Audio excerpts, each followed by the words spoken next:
Hey guys, ninth cut on the GT40 race project.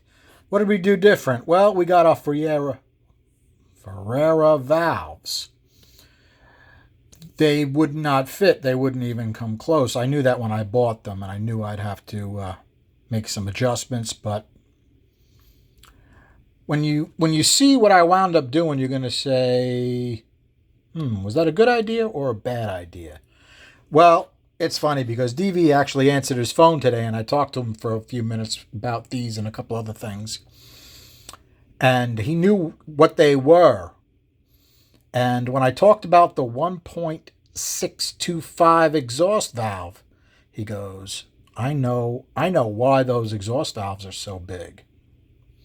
And I got the story right from Carroll Shelby.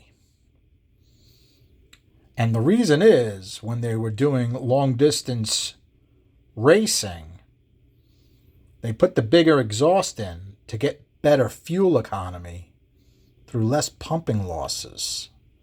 Because they figured if one less fill up could win the race. Interesting way to think about it, right?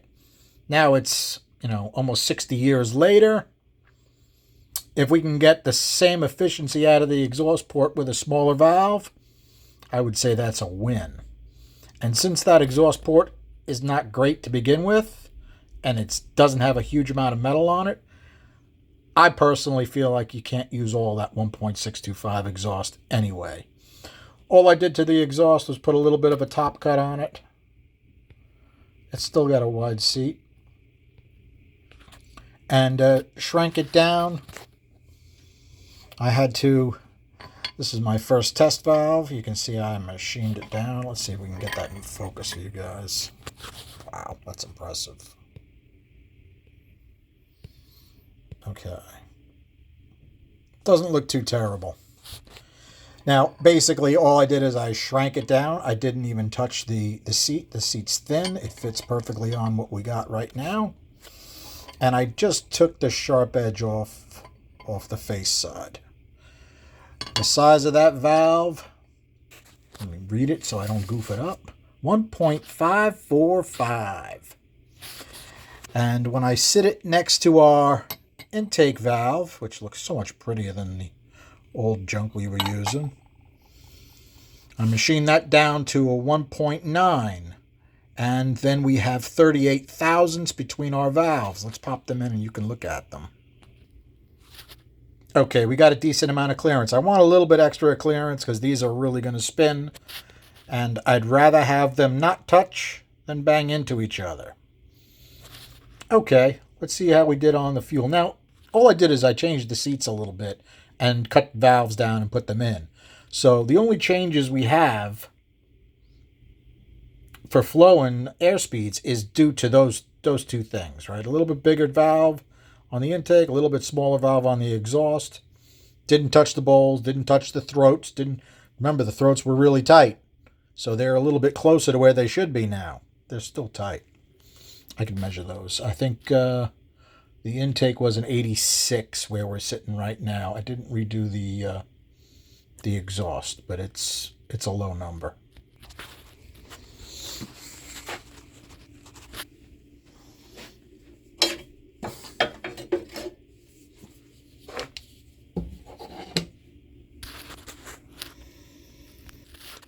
Okay, the bore you can see has a very,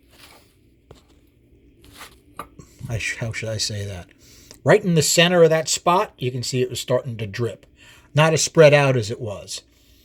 Remember, the whole dynamics of the bowl have changed now that we've changed the size of the valve in there. So it's going to need some more work. That's a given. Our pattern on the valve is quite good. Now remember, we're using a textured valve, and we're not going to texture this because it's going to be a highly stressed component. So it's going to stay with a swirl polished texture on that. We do lose a little bit of our liquid control when we do that. Okay. Right down its throat. Left wall looks good. It hasn't been touched since last time you guys have seen it. And it looks pretty good where We're hitting that back wall, and our angle coming up from the dicum. See if I can get a view of that.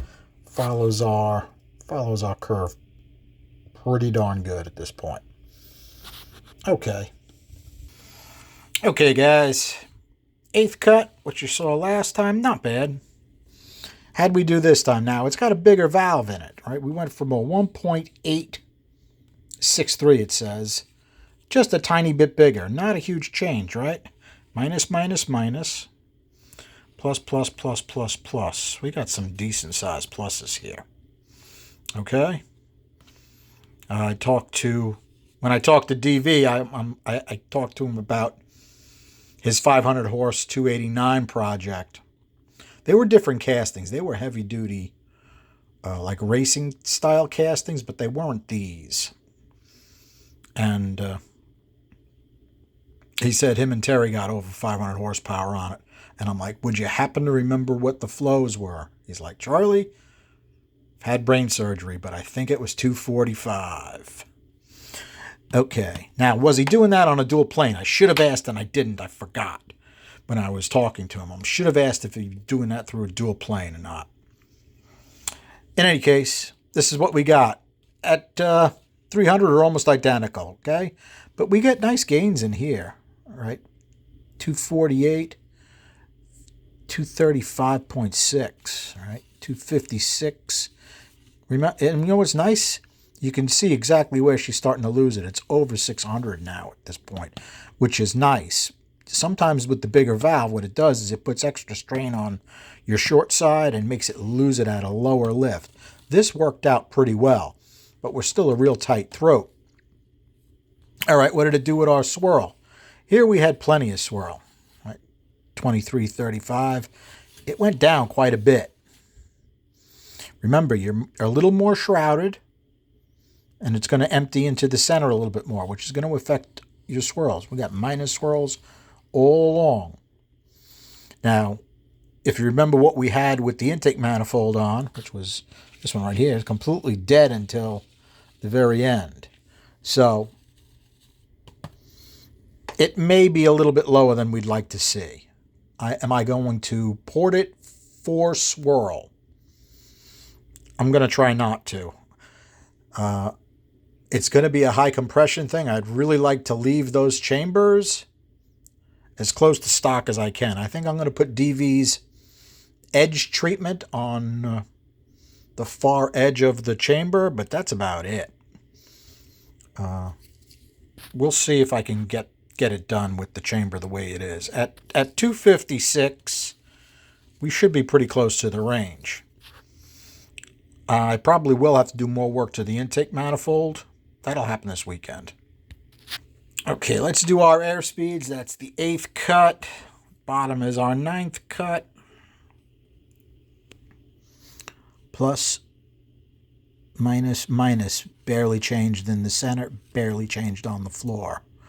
Got a little more speed on the roof. Okay. How'd we do over here? We got a nice hit on our roof. Another nice hit on that roof. Now remember, this is after I've raised the roof on the center of the cylinder quite a bit. This side hasn't really been touched because it's slower. Now, could I gain a few CFM by doing it? Yeah, but I don't want more of a speed discrepancy than I already have. So I can keep that in my back pocket if we absolutely need more area or we need more CFM. We can do that, but not at this point. Okay, how'd we do on our short side? It was already pretty fast. Plus, plus, plus. Just like I said, bigger valve works that short side a little bit harder. Okay, this is kind of interesting. This was our 1.6 exhaust. And this is where we kicked it down to a 1.545. Right? 1.545. Plus, plus, plus. We still got a little bit of noise. Minus, small minus, small minus, small minus, small minus, small minus. We do have to do a little work to it here. But notice with the pipe, it only dropped the smallest amount with a pipe. So that's something to think about. Now remember, I haven't changed over the throat ratio, and I'm sure I could do a little bit better radius on that. But I'm expecting to get this exhaust flowing what it was flowing with the smaller valve. And as far as I'm concerned, like they were talking about the big exhaust valve for better mileage. If you're getting the same flows or better with a smaller valve, how are you going to be losing any mileage, right? Or pumping losses. Okay. 8th cut air speeds on the exhaust with the 1.6. Air speeds with the 1.545. Now remember, it's also a different valve, okay?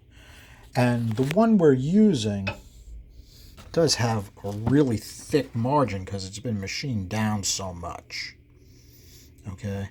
I may put a much bigger radius on the face of that valve, but I'm not doing it at this point. Our air speeds took a beating, it looks like. Minus, minus, minus, plus, minus, minus, minus, minus, minus. And that was taken at 600. And they flow quite a bit less, okay? At 600 here, we're 182.6, 176.3. So, it needs work. Do I know what to do? Well, I have a good idea. We'll see how I do. In any case, got plenty more work to do on these. Like I say, the Vareas are starting to be machined down. What a job it is to get all the valves exactly right. I don't have... My valve grinding machine will not grind a 90 degree. So, I have to be a little inventive. In any case, looks like they're turning out pretty good. And I'm going to need to do some more work on our intake manifold. A lot of guys said, I forget which video was just published, 7th or 8th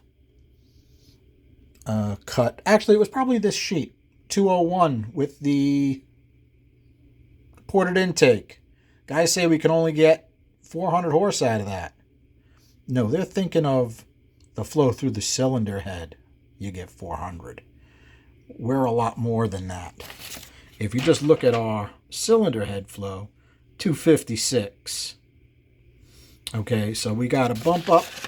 So we'll gain a little bit more on our intake manifold with a little bit better flowing head, but it hasn't been tested yet. So stay tuned, guys. Having fun kind of with this this project. It is interesting, and I am enjoying it, I have to admit. But why did they tighten the guides? Kills me. Would have been so much easier. 194 intake, 1.6 exhaust like I can do on E7s, and 3-bar GT40s.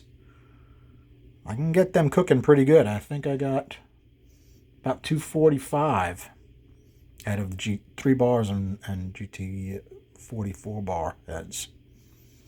They'll make some good power. And remember, the GT40P has a tiny exhaust, 1.46 exhaust valve. Flows just as good as the 1.54 on the 3-bar head. All right, guys. Thanks for hanging out. Have a good night.